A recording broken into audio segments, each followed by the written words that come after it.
보기를 원하나이다. 누가복음 4장 16부터 19절, 마가복음 10장 46부터 52절.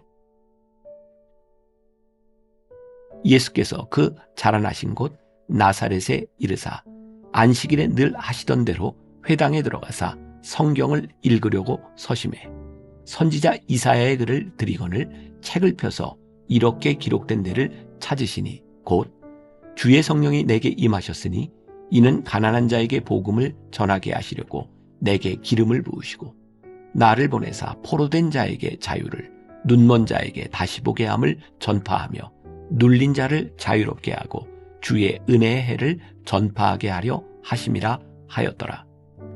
그들이 여리고에 이르렀더니 예수께서 제자들과 허다한 무리와 함께 여리고에서 나가실 때에 디메오의 아들인 맹인 거지 바디메오가 길가에 앉았다가 나사렛 예수시란 말을 듣고 소리질러 이르되 다윗의 자손 예수여 나를 불쌍히 여기소서 하거늘 많은 사람이 꾸짖어 잠잠하라 하되 그가 더욱 크게 소리질러 이르되 다윗의 자손이여 나를 불쌍히 여기소서 하는지라.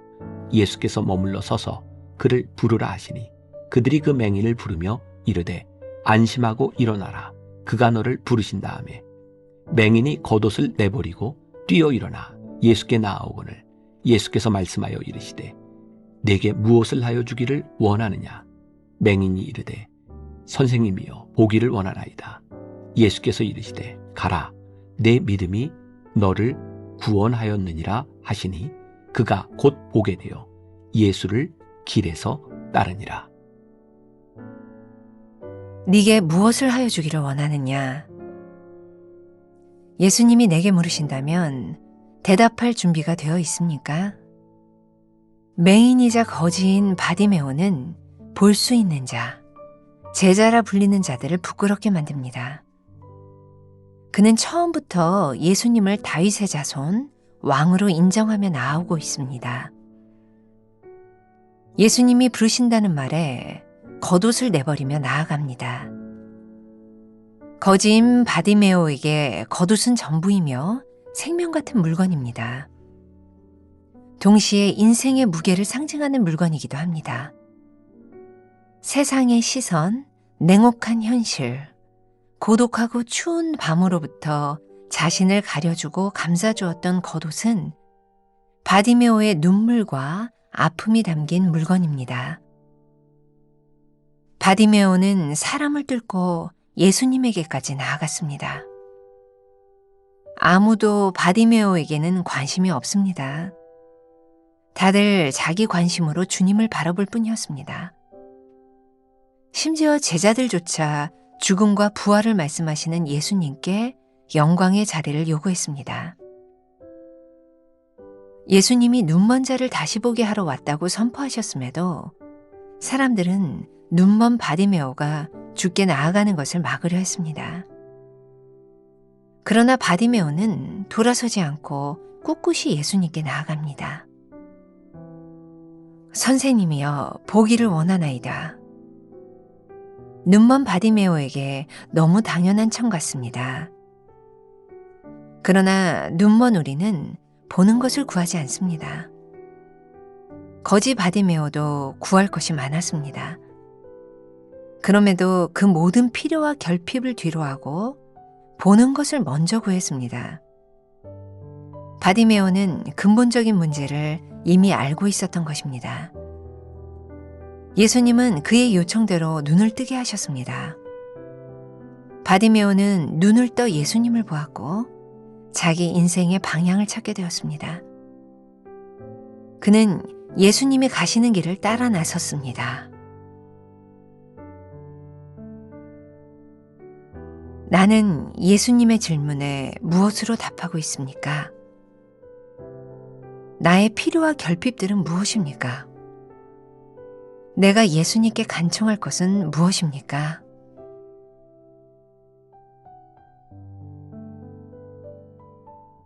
오늘은 3월 8일입니다. 오늘 말씀의 제목은 보기를 원하나이다. 자, 3월 한 달의 큰 주제가 뭔지 기억하시나요? 만남이라는 주제로 이렇게 새 봄을 열어가고 있습니다.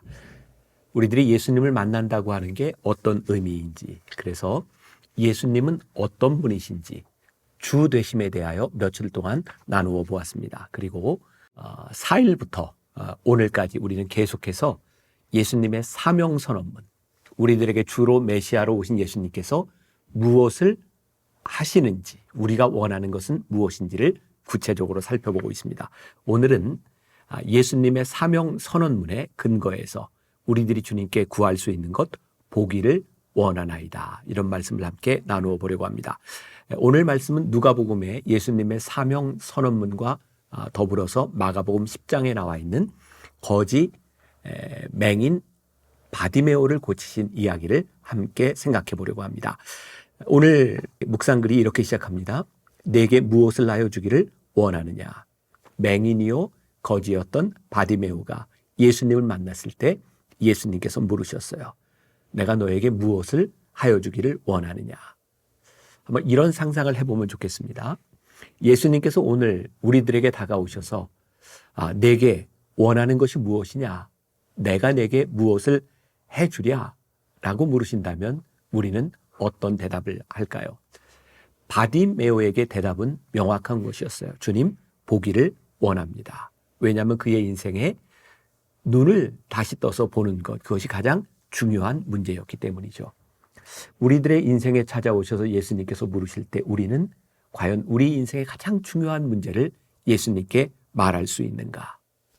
오늘 말씀을 이렇게 유심히 보면 바디메오가 예수님을 따라가는 장면, 예수님의 말씀에 의지하여 그가 고침을 받는 장면이 나옵니다.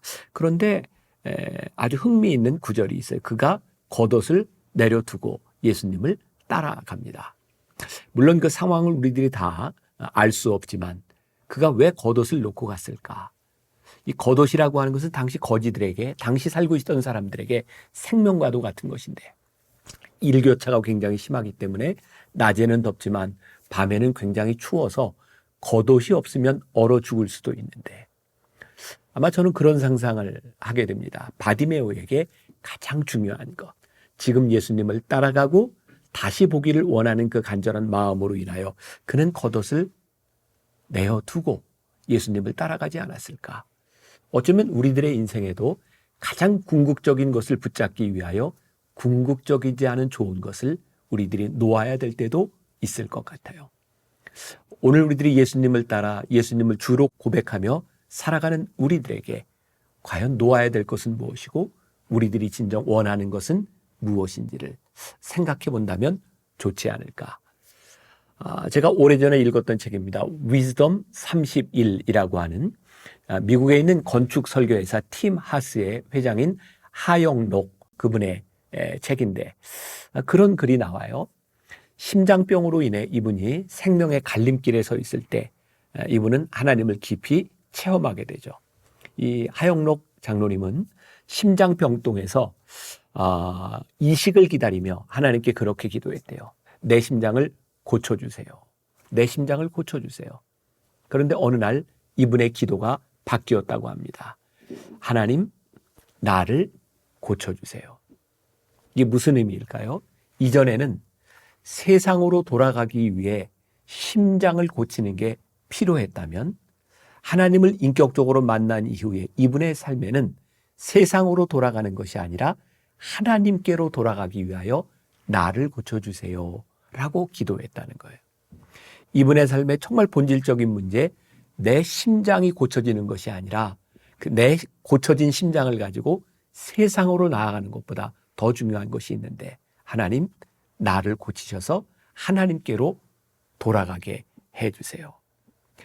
여기서 보기를 원한다고 하는 이 눈은 우리가 잘 알겠지만 단순히 육신의 눈이 띄어지는 것의 문제가 아니라 육신의 눈이 띄어지는 것을 통하여 그의 삶이, 그의 인격적으로 구원을 받는 사건을 의미하고 있는 것이죠. 만일 여러분들이 원하는 그것이 이루어진다면 여러분들의 삶에 인격적인 변화와 구원이 임할 수 있을까요? 그렇다면 여러분들이 원하는 것이 옳습니다.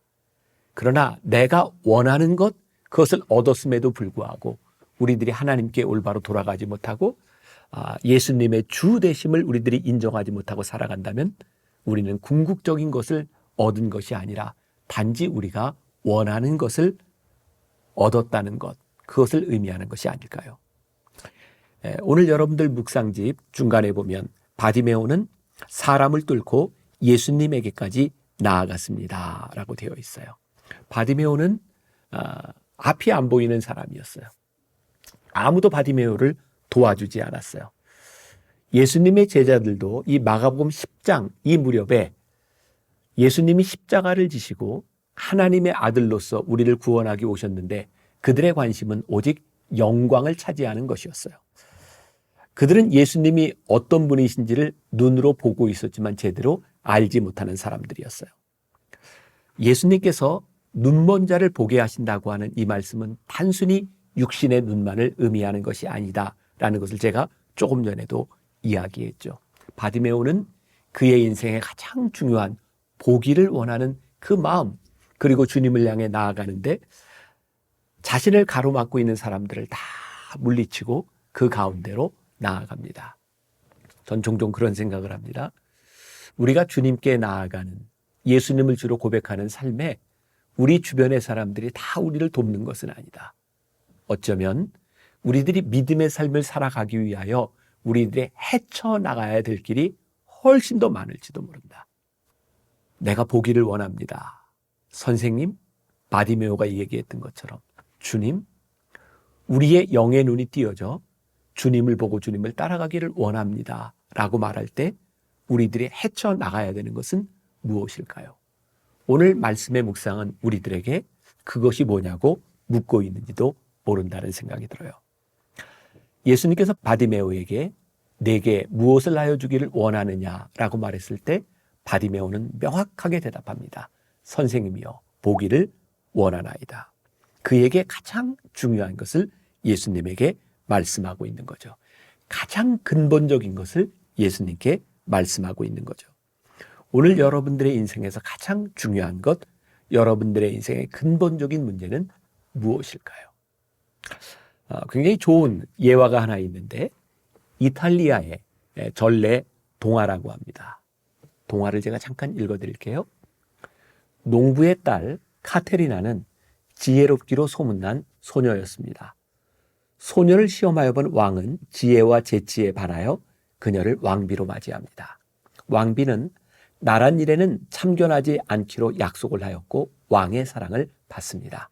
그러나 백성들은 지혜로운 왕비의 도움을 받았고 왕비는 곤란에 처한 백성들을 못 본 채 할 수 없어 몰래 조언을 해주었습니다. 왕은 조언의 내용에 감탄하였으나 자신과의 약속을 지키지 않은 왕비에게 화가 나 그녀를 쫓아내기로 했습니다. 대신 그동안의 정을 생각해서 궁궐 안에 있는 것 중에서 가장 좋아하는 것을 하나 가지고 떠날 수 있도록 허락하였습니다. 왕비와 마지막 식사를 하고 잠이 든 왕은 허름한 농부의 집에서 눈을 떴습니다. 깜짝 놀란 왕은 어떻게 된 일인지 물었고 카테리나는 가장 좋아하는 것 하나를 가지고 올 수 있다 하여 왕을 모시고 왔다라고 대답합니다. 지혜에 감탄한 왕은 카타리나를 함께 궁으로 데리고 돌아왔고 이후로 함께 백성을 지혜로 다스렸다는 이야기입니다. 그냥 동화예요. 근데 굉장히 중요한 지혜를 우리들에게 보여주고 있죠. 가장 원하는 것, 중요한 것 한 가지만 가지고 갈 수 있다라고 하는 말에 이 지혜로운 카테리나는 왕을 데리고 갑니다. 참 흥미롭죠? 왕이 있으면 모든 것을 얻을 수 있는데 우리는 왕이 아닌 다른 것을 원하는 우를 범할 때가 많이 있지 않은가. 이 동화는 우리들에게 굉장히 중요한 질문을 던져주고 있어요. 가장 중요한 것 하나, 그것이 무엇인지, 그것을 얻으면 다른 것도 얻을 수 있습니다. 우리의 인생의 주인이신 예수님께 우리들에게 가장 중요한 근본적인 문제를 아뢰일 수 있다면 우리는 그 다음의 문제들이 풀려져 가는 것을 경험할 수 있지 않을까요?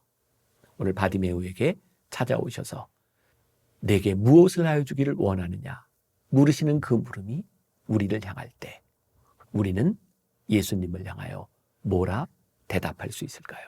오늘 우리 인생의 가장 근본적인 문제를 생각하고 그것이 채워지는 하루가 될 수 있기를 주님의 이름으로 간절히 축복합니다. 기도하겠습니다.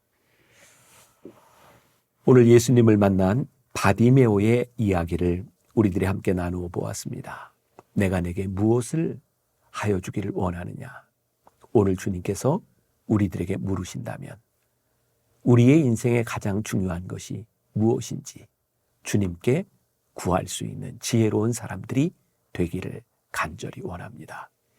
우리의 인생의 궁극적인 것이 아니라 좋은 것을 쫓다 많은 것을 잃어버리는 사람이 아니라 꼭 붙잡아야 될 주님을 붙잡고 많은 것을 얻을 수 있는 사람, 지혜로운 사람 되게 하여 주옵소서.